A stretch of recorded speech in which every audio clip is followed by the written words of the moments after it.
Anexo 7.1 O golpe da escassez. Observe como o princípio da escassez foi empregado durante o segundo e o terceiro telefonemas. Para induzir Gulban a comprar rápido sem pensar muito a respeito. Um estudo na Virgínia captou bem o estilo dos terríveis 2 anos entre meninos com idade média. De 24 meses, SS Brain e Ventral, 1977. Os pequenos acompanharam suas mães até uma sala, contendo 2 brinquedos igualmente atraentes, que estavam sempre dispostos de modo que um ficasse perto de uma barreira de acrílico e o outro atrás dela. Para alguns meninos, a barreira tinha apenas 30 centímetros de altura, não impedindo o acesso ao brinquedo, pois podiam ultrapassá-la com facilidade. Para outros, porém, o acrílico tinha 60 centímetros de altura, bloqueando o acesso, a não ser que contornassem a barreira. Os pesquisadores queriam ver com que rapidez as crianças fariam contato com os brinquedos sob tais condições. As descobertas foram claras. Quando a barreira era baixa demais para restringir o acesso, os meninos não mostravam nenhuma preferência especial por qualquer um deles. Em média, o que ficava junto à barreira era tocado com a mesma rapidez que o localizado atrás. Mas quando a barreira constituía um obstáculo real, os meninos iam direto ao brinquedo bloqueado, fazendo contato com ele com uma rapidez 3 vezes maior do que com o brinquedo livre. No todo, os meninos desse estudo demonstraram a reação clássica dos terríveis 2 anos à limitação de sua liberdade e desafio direto. Ponto 2. Por que a reatância psicológica deveria emergir aos 2 anos? Talvez a resposta tenha a ver com uma mudança crucial que a maioria das crianças sofre em torno dessa época. É aí que começam a se reconhecer como indivíduos. Howe, 2003. Já não se veem como meras extensões do meio social, e sim como seres identificáveis, singulares e separados. Esse conceito de autonomia em desenvolvimento traz naturalmente consigo o conceito de liberdade. Um ser independente possui opções. Uma criança que acaba de perceber isso vai querer explorar a amplitude dessas opções.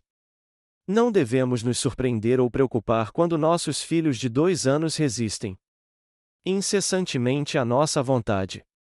Eles chegaram a uma recente e empolgante perspectiva de si próprios e são entidades humanas livres.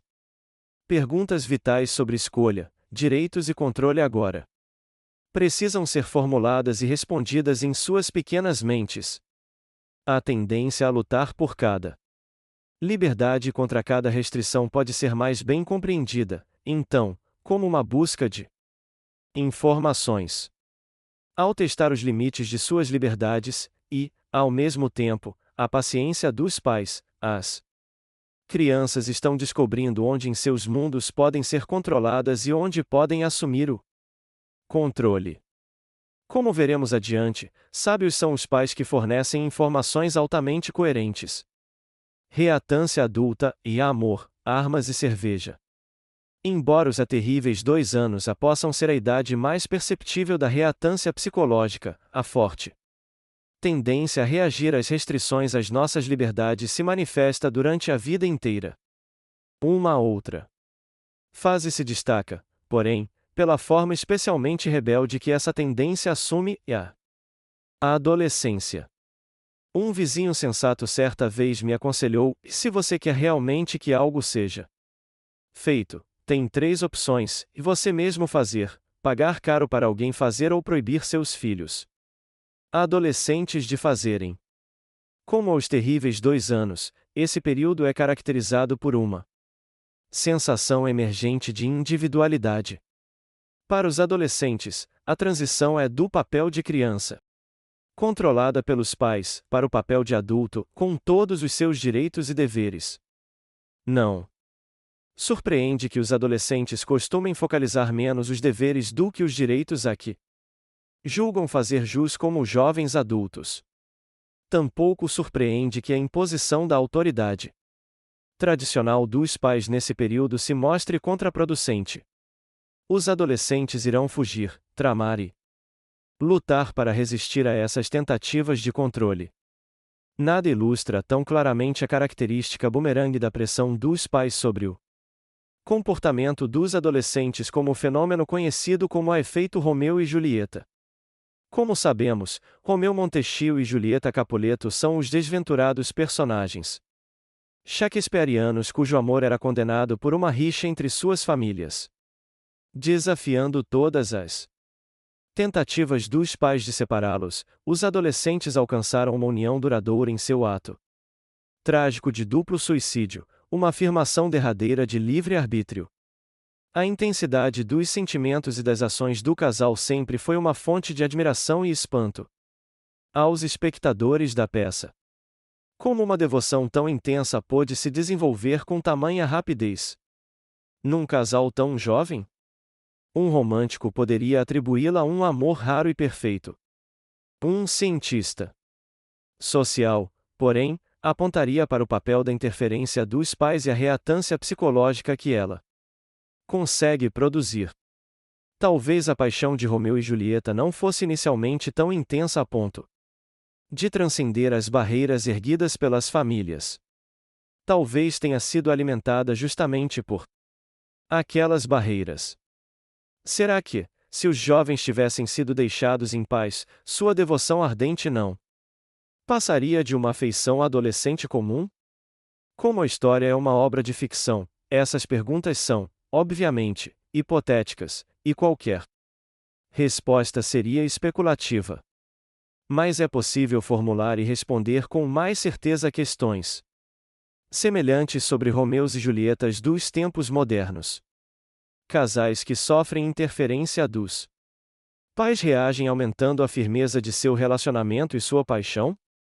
De acordo com uma pesquisa realizada com 140 casais adolescentes do Colorado, isso é exatamente o que acontece.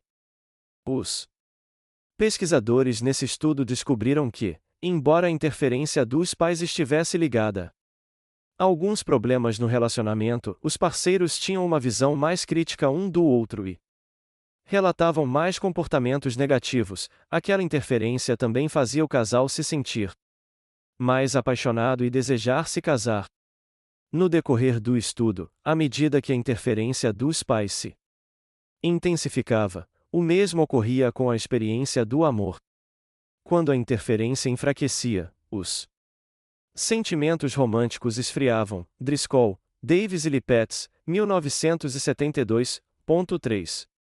Para crianças de 2 anos e adolescentes, portanto, a reatância psicológica flui pela ampla superfície da experiência, sempre turbulenta e vigorosa.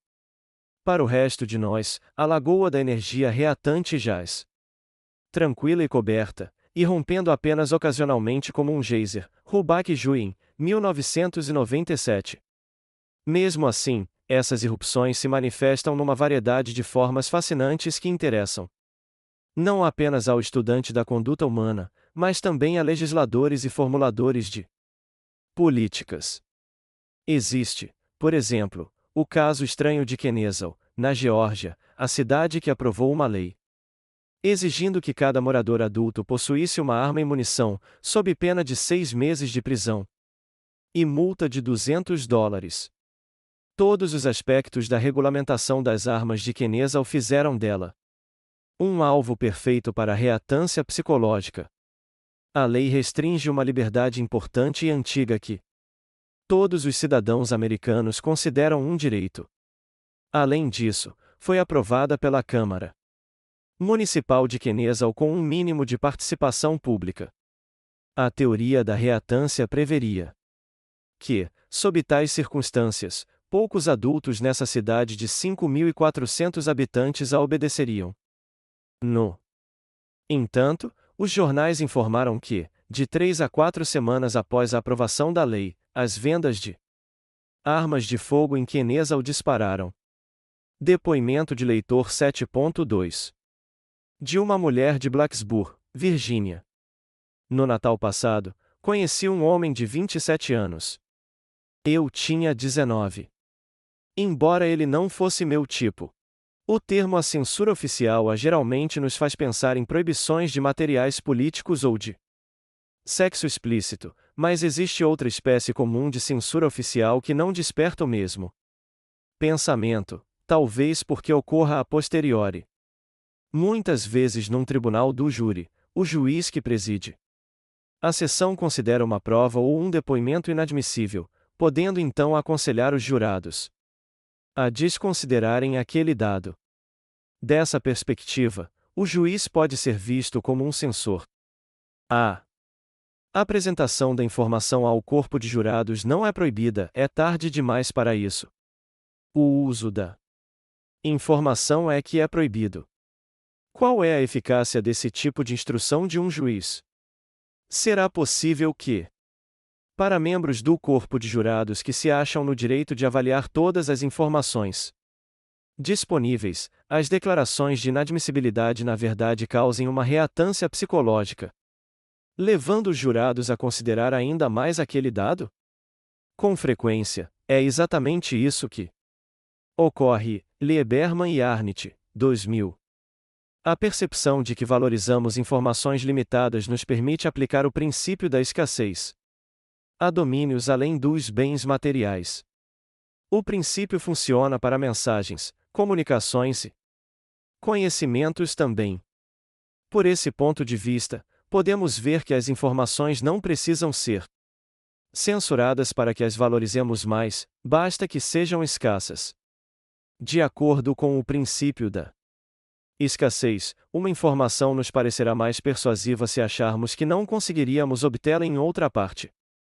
Essa ideia de que informações exclusivas são mais persuasivas é central ao pensamento de dois psicólogos, Timothy Brock e Howard Fronkin, que desenvolveram uma análise da persuasão baseada na teoria da commodity. A Brock, 1968, Fronkin e Brock, 1971. O maior apoio que conheço para a teoria de Brock e Fronkin vem de um pequeno experimento realizado por um aluno meu, Knischinski, 1982. Na época, o estudante também era um bem-sucedido homem de negócios, dono de uma empresa de importação de carne, que voltará à faculdade para obter treinamento avançado em marketing. Após conversarmos um dia no meu escritório sobre a escassez e a exclusividade das informações, ele decidiu realizar um estudo, aproveitando sua equipe de vendas. Os clientes da empresa, compradores de supermercados e outras lojas de alimentos, receberam, como de costume, um telefonema de um vendedor, só que o conteúdo da conversa variava de 3 maneiras diferentes. Um grupo de clientes ouviu uma apresentação padrão de vendas antes de serem solicitados a fazer seus pedidos. Outro conjunto de clientes ouviu a apresentação padrão de vendas. Mais informação de que o suprimento de carne importada iria provavelmente escassear nos próximos meses. O terceiro grupo também recebeu a apresentação padrão de vendas e a informação sobre a escassez do suprimento de carne, mas além disso ficou sabendo que a notícia da escassez não era de domínio público, tendo sido fornecida por certos contatos exclusivos da empresa. 5. Assim, os clientes deste último grupo, além de serem informados da disponibilidade limitada do produto, souberam também que aquela informação era reservada à escassez ao quadrado. Os resultados do experimento logo se tornaram aparentes quando os vendedores da empresa começaram a avisar meu aluno que comprasse mais carne porque a quantidade em estoque não daria para atender a todos os pedidos que estavam chegando. Os clientes informados da escassez iminente de carne compraram mais que o dobro daqueles que só receberam a apresentação padrão de vendas. O verdadeiro aumento das vendas, porém, ocorreu entre os clientes que receberam a informação exclusiva da escassez iminente de carne. Eles compraram 6 vezes mais do que os que receberam apenas a apresentação padrão de vendas.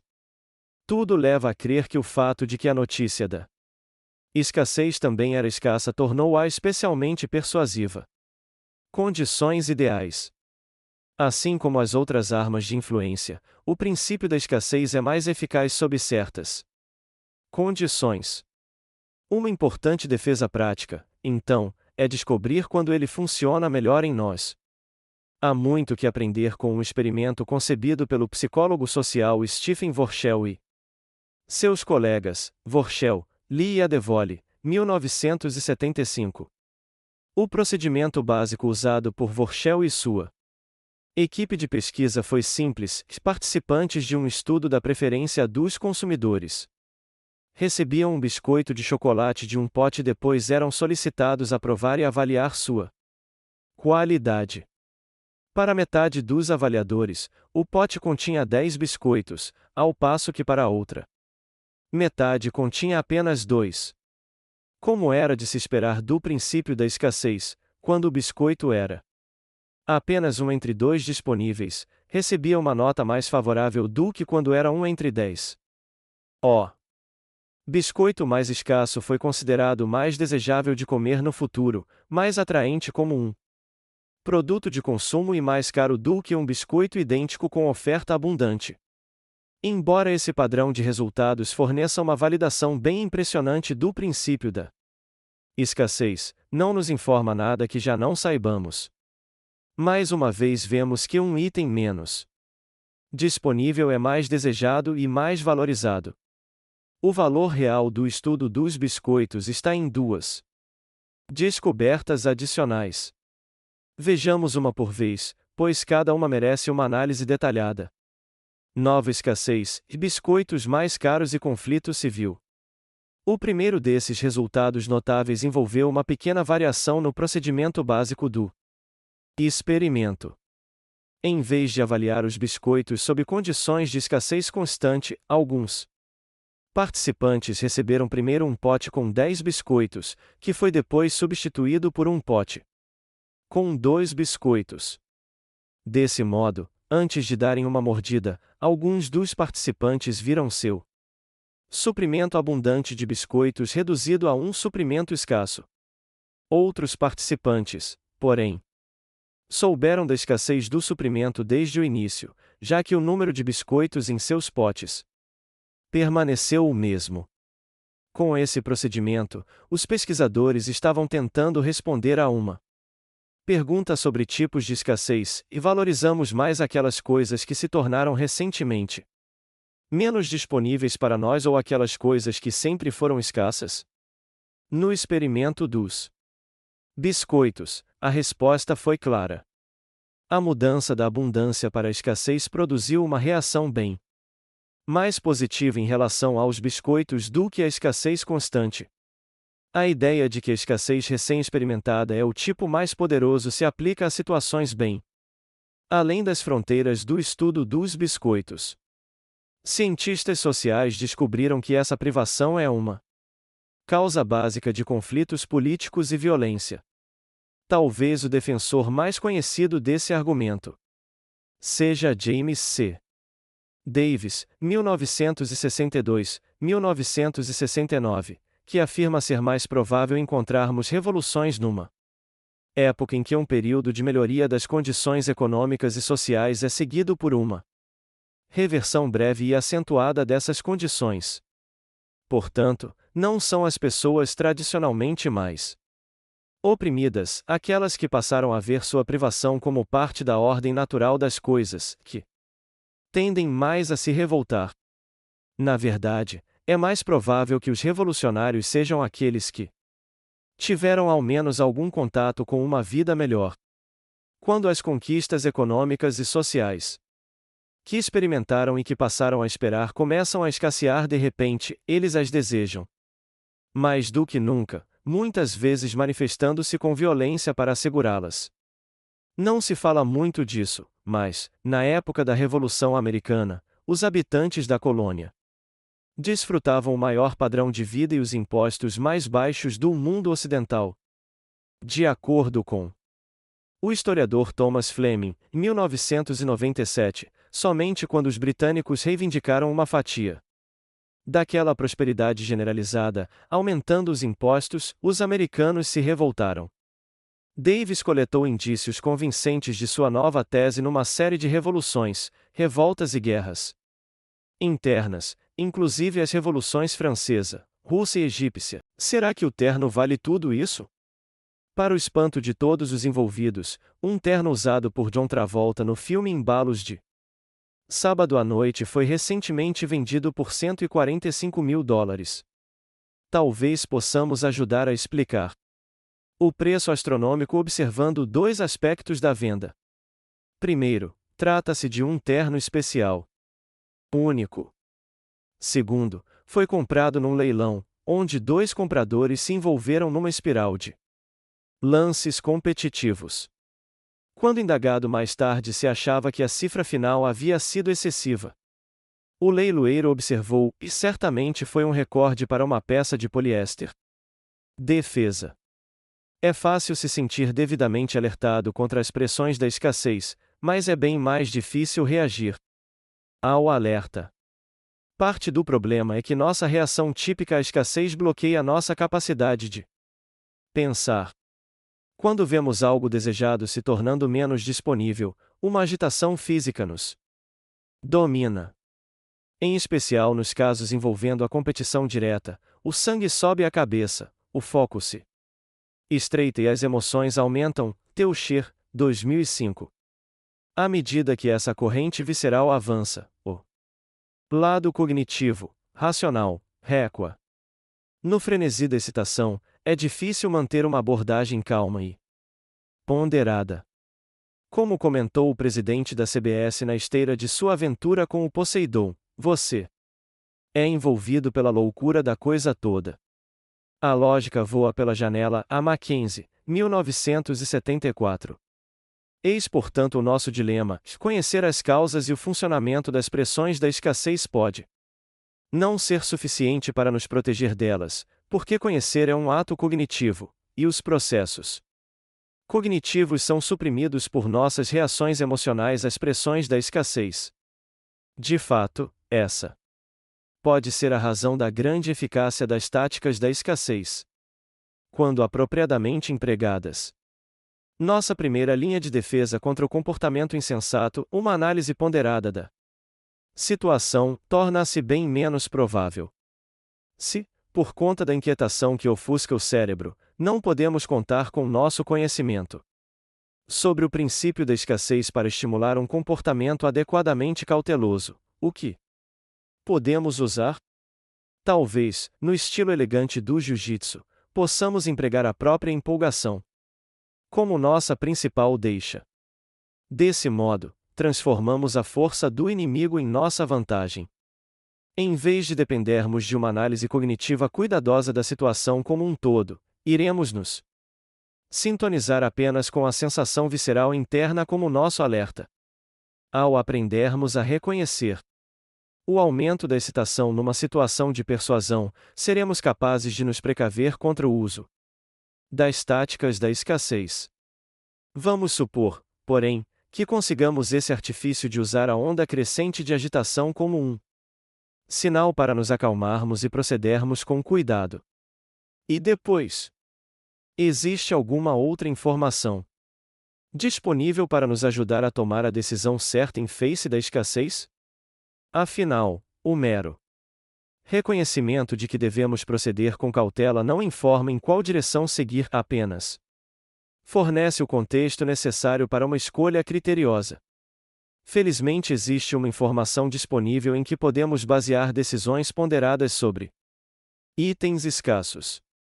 Ela advém, de novo, do estudo dos biscoitos de chocolate, em que os pesquisadores descobriram algo estranho mais verdadeiro sobre a escassez, e embora os biscoitos escassos fossem considerados bem mais desejáveis, não foram considerados mais gostosos do que os biscoitos abundantes.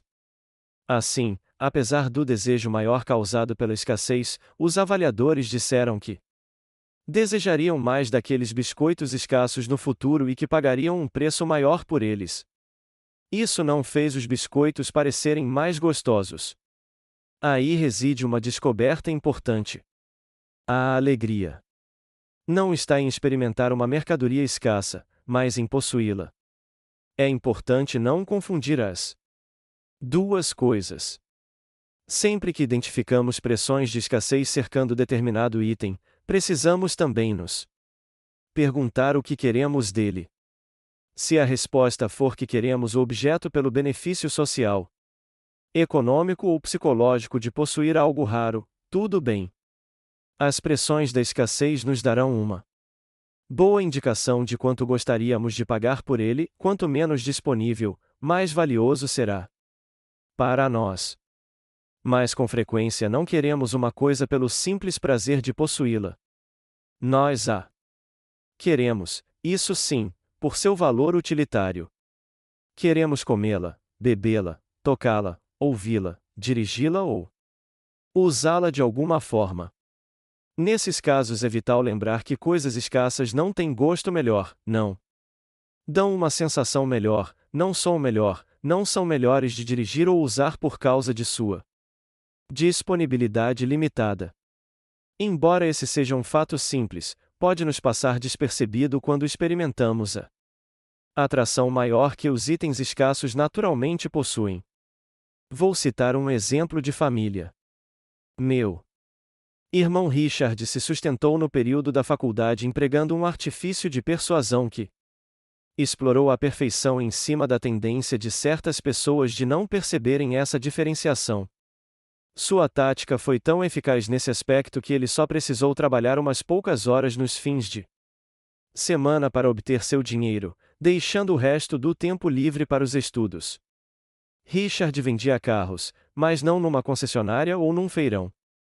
Ele comprava carros usados, vendidos por particulares em anúncios de jornal num fim de semana e, sem acrescentar nada além de sabão e água, vendia-os com um bom lucro pelo jornal no fim de semana seguinte. Para isso, precisava saber 3 coisas. Primeira, precisava entender o bastante de carros para comprar aqueles oferecidos por sua cotação mínima, mas que pudessem ser legitimamente revendidos por um preço maior. Segunda, uma vez adquirido o carro, precisava saber como redigir um anúncio de jornal que estimulasse o interesse dos compradores. Terceira, com um comprador à sua frente, precisava saber como usar o princípio da escassez para gerar mais desejo pelo carro do que este talvez merecesse. Richard sabia como fazer essas 3 coisas. Para nossos propósitos, porém, vamos examinar sua habilidade neste terceiro quesito. Para um carro comprado no fim de semana anterior, ele colocava um anúncio no jornal de domingo. Como sabia redigir um bom anúncio, costumava receber uma série de ligações de compradores potenciais já na manhã de domingo. Para cada possível cliente interessado em ver o carro, marcava um horário de visita, o mesmo horário para todos. Assim, se 6 pessoas estivessem interessadas, seriam convidadas a aparecer, digamos, às 2 da tarde. Esse pequeno artifício do horário simultâneo abria caminho para a persuasão posterior, porque criava uma atmosfera de concorrência por um recurso limitado. Em geral, o primeiro interessado a chegar começava a examinar o carro exibindo o comportamento normal numa compra de carro, como observar eventuais manchas ou defeitos e perguntar se o preço era negociável. No entanto, a psicologia da situação mudava radicalmente quando o segundo comprador aparecia. A disponibilidade do carro para ambos os interessados de repente se tornava limitada pela presença do outro. Com frequência, o primeiro a chegar, atiçando, sem saber a sensação de rivalidade, afirmava seu direito à preferência. Alto lá, eu cheguei aqui primeiro. Se não reivindicasse esse direito, Richard o fazia por ele. Abordando o segundo comprador, dizia, e me desculpe, mas este outro interessado chegou aqui antes de você. Pode aguardar uns minutos do outro lado da entrada até que ele termine de examinar o carro? Aí, caso ele decida que não quer ou esteja ainda indeciso, irei mostrá-lo a você. Richard conta que conseguia observar a agitação crescendo no rosto do primeiro comprador. Potencial. Sua avaliação descansada dos prós e contras do carro era subitamente transformada numa corrida, do tipo agora ou consentimento primitivo para uma era automática influência instantânea. Todo dia, de todas as maneiras, estou ficando melhor. MLSCOUE. Todo dia, de todas as maneiras, estou ficando mais ocupado. Robert Cialdini. Na década de 1960, um homem chamado Joe Pini apresentava um programa de entrevistas na TV. Bastante famoso. O que tornava o programa original era o estilo cáustico e confrontador de Pini. Com seus convidados, na maioria apresentadores ávidos por exposição, candidatos à celebridade e representantes de organizações políticas e sociais marginais. A abordagem áspera de Pini procurava incitar seus convidados a discussões, levá-los a admissões embaraçosas e quase sempre fazê-los de bobos. Não era incomum ele introduzir um visitante de cara atacar suas crenças, seu talento ou sua aparência. Algumas pessoas afirmavam que seu estilo pessoal ácido havia sido parcialmente causado pela amputação de uma perna, que o deixou desgostoso com a vida. Outros diziam que ele era agressivo por natureza. Uma noite, o roqueiro Frank Zappa foi convidado ao programa. Naquela época da década de 1960, cabelos muito longos nos homens ainda eram incomuns e polêmicos. Assim que Zappa foi apresentado e se sentou, o seguinte diálogo ocorreu. Pini, esses seus cabelos compridos fazem você parecer uma moça. Zappa, e essa sua perna de madeira faz você parecer uma mesa. Automaticidade primitiva. Além de conter o que talvez seja meu improviso favorito, o diálogo entre Pini e Zappa ilustra um tema fundamental deste livro: é comum tomarmos uma decisão sobre alguém ou algo sem empregarmos todas as informações disponíveis. Em vez disso, usamos apenas uma parte bastante representativa do total. Uma informação isolada, ainda que em geral nos aconselhe corretamente, pode nos levar a erros crassos, erros que, quando explorados por pessoas espertas, fazem com que pareçamos tolos ou coisa pior. Ao mesmo tempo, um tema complicador análogo está presente aqui, e embora depender de um só aspecto dos dados disponíveis nos deixe suscetíveis a decisões equivocadas, o ritmo da vida moderna exige que usemos com frequência esse atalho.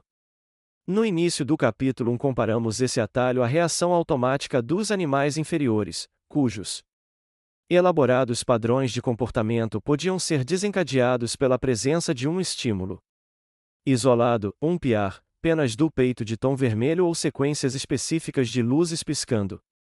A razão por que esses animais inferiores precisam muitas vezes confiar nesses estímulos solitários de seu ambiente é sua capacidade mental limitada. Seus cérebros pequenos não conseguem registrar e processar todas as informações relevantes em seu meio. Assim, essas espécies desenvolveram sensibilidades especiais a certos aspectos das informações que normalmente são suficientes para provocar uma resposta correta. Sempre que uma perua mãe ouve o piar de seus filhotes, clique. Zoom. O comportamento materno apropriado é desencadeado de uma forma mecânica, preservando grande parte de seu poder cerebral limitado para lidar com as outras situações e escolhas do dia a dia. Claro que nós temos mecanismos cerebrais bem mais eficazes do que as peruas mães ou qualquer outro grupo de animais. Somos insuperáveis na capacidade de levar em conta uma enormidade de fatos relevantes, e, portanto, tomar boas decisões. Essa vantagem em relação às outras espécies no processamento de informações contribuiu para nos tornarmos a forma de vida dominante no planeta. Mesmo assim, temos também nossas limitações de capacidade e, visando a eficiência, às vezes, Precisamos abrir mão de um tipo de tomada de decisões demorado, sofisticado e plenamente informado, trocando-o por uma resposta mais automática, primitiva e baseada em apenas um quesito. Por exemplo, ao decidirmos se dizemos a sim ou a não a um solicitante, com frequência, prestamos atenção a uma única informação pertinente à situação. Nos capítulos anteriores, exploramos as informações únicas que mais usamos para tomar nossas decisões de consentimento. Elas são os recursos mais populares justamente porque são os mais confiáveis, aqueles que em geral apontam para a escolha correta. Por isso empregamos os fatores da reciprocidade, da coerência, da aprovação social, da afeição, da autoridade e da escassez de forma tão frequente e automática.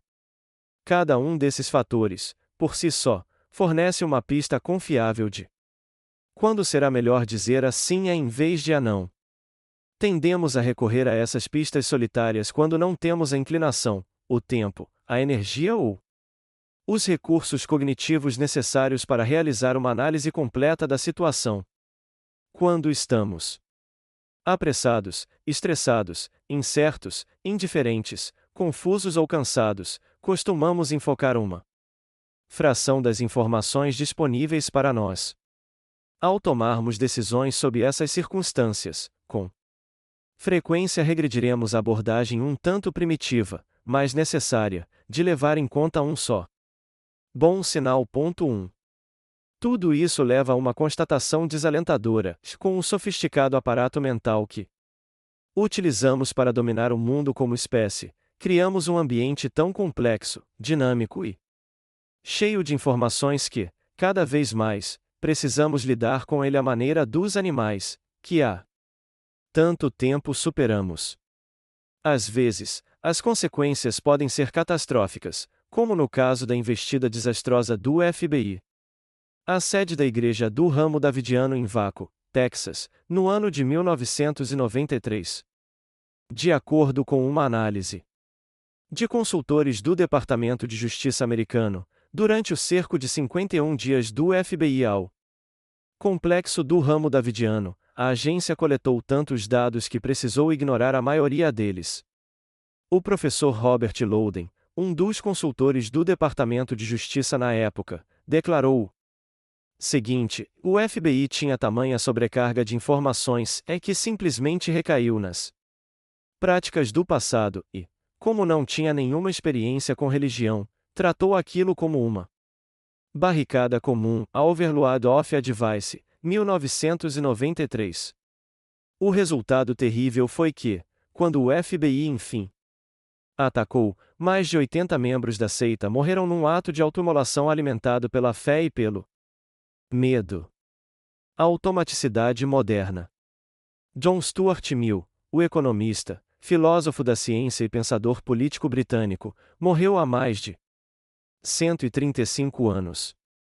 O ano de sua morte, 1873, é importante porque Mill é considerado o último homem a ter todo o conhecimento do mundo. Atualmente, a ideia de que um de nós possa dominar todos os fatos conhecidos é absurda. Após séculos de lento acúmulo, o conhecimento humano entrou numa era de expansão monstruosa, multiplicativa e dinâmica, como uma bola de neve. Vivemos agora num mundo em que a maioria das informações tem menos de 15 anos.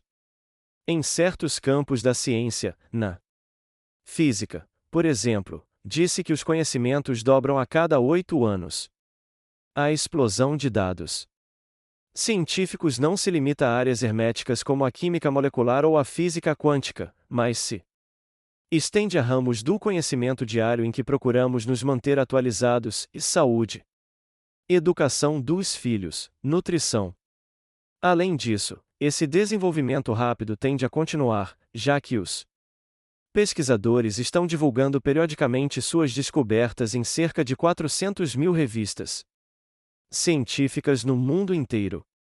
Sem contar o avanço vertiginoso da ciência, as coisas estão mudando rapidamente mais perto de casa.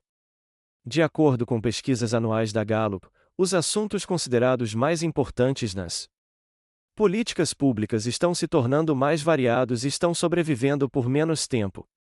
Além disso, viajamos mais e com mais rapidez, mudamos com mais frequência para residências novas, que são construídas e demolidas em menos tempo, conhecemos mais pessoas e temos notas. Introdução. Vale a pena observar que não incluí entre os 6 princípios a regra simples do autointeresse material, e as pessoas querem obter o máximo e pagar o mínimo por suas escolhas. Não creio que o desejo de maximizar benefícios e minimizar custos seja irrelevante na motivação de nossas decisões, nem que os profissionais da persuasão ignorem o poder dessa regra. Pelo contrário, em minhas investigações, com frequência vi profissionais usarem a irresistível abordagem posso-lhe oferecer um negócio tentador.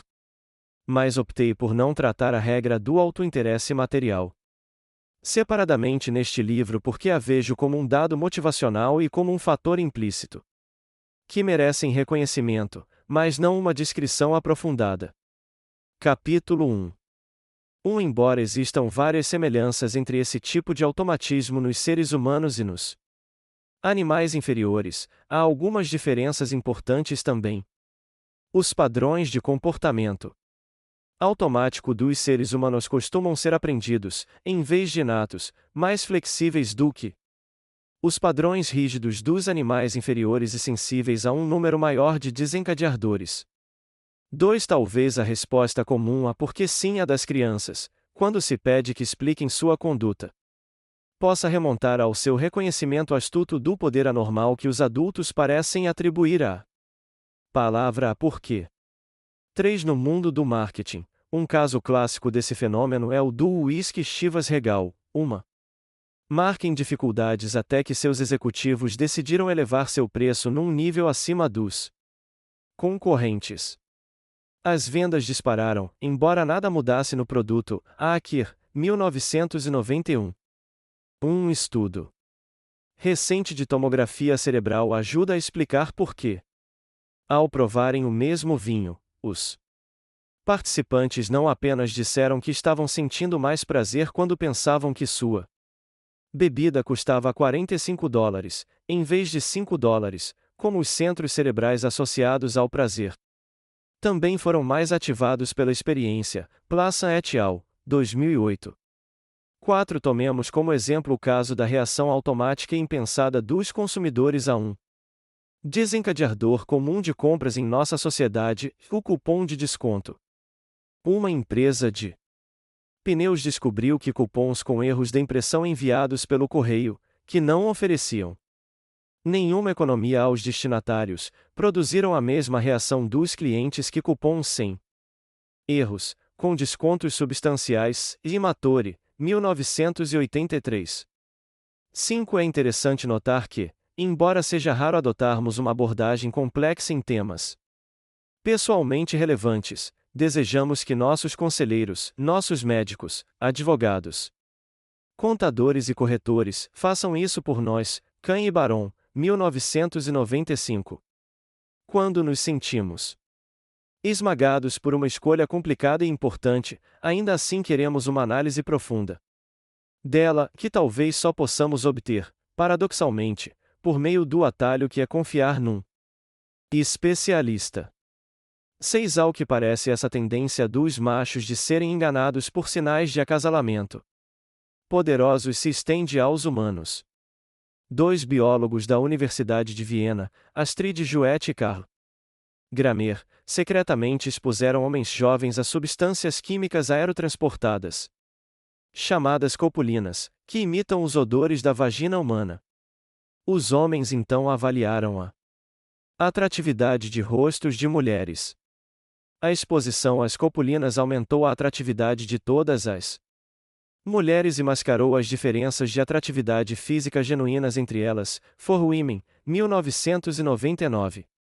7. Por mais exploradoras que essas criaturas pareçam, são superadas nesse aspecto por um inseto conhecido como besouro estafilinídeo.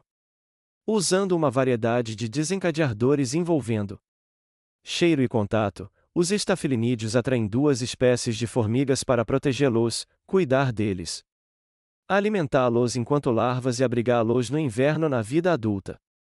Reagindo mecanicamente às características desencadeadoras enganadoras dos besouros, as formigas tratam esses besouros como se fossem companheiras formigas. Dentro dos ninhos das formigas, os besouros reagem à hospitalidade das hospedeiras comendo os ovos e os filhotes das formigas. Mesmo assim nunca se dão mal. Aldobler, 1971.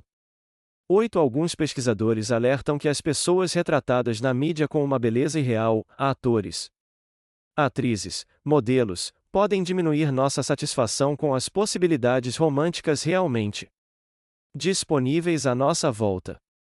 Um estudo demonstrou que a exposição à atratividade sexual exagerada de modelos posando nus, em revistas como Playboy e Playgir, diminui a satisfação das pessoas com a atratividade sexual de seu atual cônjuge ou companheiro, Kim Rick, Gutierrez e Goldberg. 1989. Capítulo 2. Certas sociedades formalizaram a regra em rituais.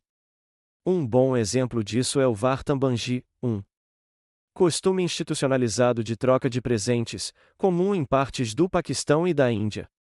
Ao comentar o Vartambangi, Goldner, 1960, observa: é notável que o sistema impeça meticulosamente a eliminação total de obrigações pendentes. Assim, os convidados de um casamento recebem doces ao partir.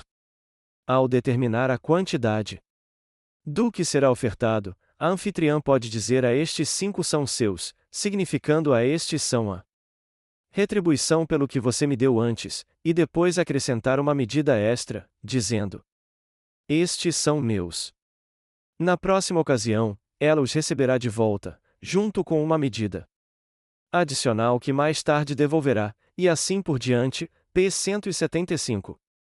2. O interessante é que um estudo intercultural mostrou que aqueles que rompem a regra da reciprocidade na direção oposta, dando sem que o receptor tenha a oportunidade de retribuir, também são repudiados. O resultado foi constatado nas 3 nacionalidades investigadas: americana, sueca e japonesa, Gergen, Ellsworth, mas Laje Seipel, 1975. 3. Vários outros empreendimentos usam amplamente a oferta de informações grátis. Empresas de controle de pragas, por exemplo, descobriram que a maioria das pessoas que concordam com um exame domiciliar grátis solicita o serviço à empresa examinadora posteriormente, desde que se convençam de sua necessidade. Elas parecem se sentir na obrigação de fazer negócio com a empresa que prestou o serviço inicial de cortesia, sabendo que, por essa razão, os clientes dificilmente farão uma pesquisa de mercado. Empresas inescrupulosas de controle de pragas tirarão proveito da situação cobrando preços superiores aos dos concorrentes por esse tipo de trabalho. Capítulo 3. É importante notar que a colaboração nem sempre era intencional. Os investigadores americanos definiram colaboração como a qualquer tipo de conduta que ajudasse o inimigo, incluindo atividades tão diferentes como assinar petições pela paz, prestar serviços, realizar apelos radiofônicos, aceitar favores especiais, fazer confissões falsas, dar informações sobre colegas prisioneiros, divulgar dados militares, etc. 2. Essa tática do compromisso público pode funcionar muito bem com indivíduos orgulhosos ou que tenham uma forte imagem pública. Feinstein, Seyer e Bass, 1975. Deu certo para Charles de Gaulle, cujas realizações notáveis pela França seriam igualadas apenas por seu ego, segundo se dizia. Quando pediram que explicasse por que anunciar a todos que deixaria de fumar ou havia obrigado a abandonar o vício, ele teria respondido seriamente: de Gaulle não pode voltar atrás em sua palavra, a citado em De Cook, 1984. 3. Na verdade, grandes recompensas materiais podem até reduzir ou solapar nossa responsabilidade interior por um ato, causando relutância em realizá-lo quando a recompensa não estiver mais presente. Deci e Ryan, 1985, Higgins, Lee, Coitrop, 1995, Le Peregrine, 1978. 4. Além do estudo descrito, diversos outros experimentos comprovaram a eficiência da técnica da